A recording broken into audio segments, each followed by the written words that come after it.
Hey everyone, I hope you had a great week and are staying healthy and safe. This week I decided to cover the urine formation process. Please forgive me if I mispronounce anything.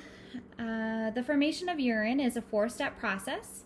Step 1 begins by making the filtrate in the glomerulus. Glomerular filtrate is the fluid that has been filtered from the blood plasma in the glomerulus and throughout the nephron. Fluid passes from the glomerulus, or i.e. capillaries, into the glomerular capsule via a filtration membrane.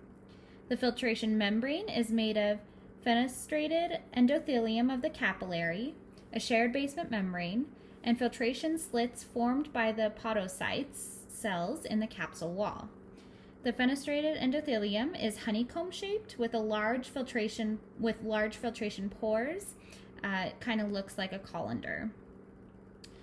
Particles are pushed out by an increase in blood pressure. The increase in blood pressure is due to the dramatic decrease in vessel size of the afferent arteriole. The restriction of size causes pressure to build up and moves particles through the filtration membrane.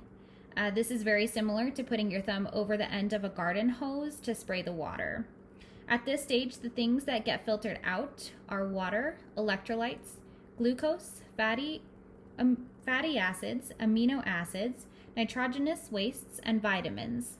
Blood cells and plasma proteins do not normally pass through the filtration membrane. After the fluid leaves the glomerulus and enters the tubules, it is still considered filtrate and not yet urine. Step 2. Tubular reabsorption is in the PCT.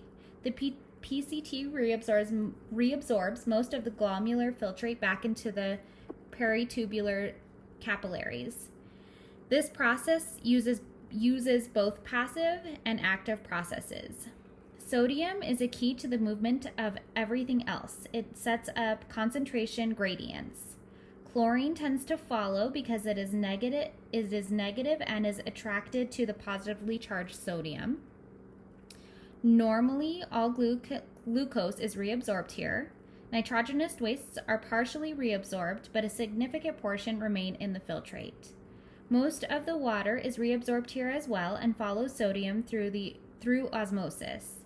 The nephron loop reabsorbs some water and sodium and aids the collecting duct in conserving water. The DCT also absorbs small amounts of water.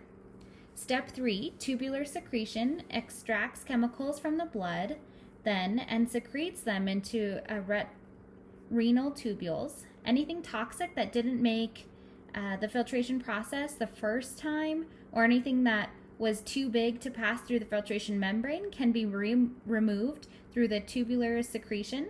This process occurs throughout the tubules. For example, hydrogen ions are removed to help maintain pH control. In addition, nitrogenous wastes, potassium, and some drugs can also be removed. The final step, step 4, water conservation, is the final step in the urine formation and occurs primarily in the collecting duct. Multiple nephrons empty into the collecting duct. Once the filtrate has entered the collecting duct, it is considered urine.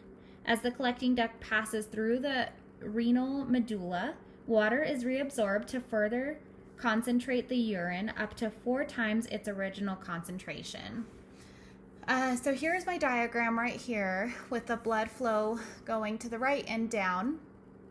This is the renal tube, the renal capsule, the flow of filtrate, which is right here going downward, and the peritubular capillary right here. Water's coming out this way. To kind of recap, step 1, glomerular filtration creates a plasma-like filtrate of the blood. Step 2, tubular reabsorption removes useful solutes from the filtrate, returns them to the blood. Step 3, tubular secretion removes additional wastes from the blood and adds them to the filtrate. And then step 4 is water conservation, which removes water from the urine and returns it to the blood, concentrates wastes. I hope you guys have a good weekend and stay healthy and safe.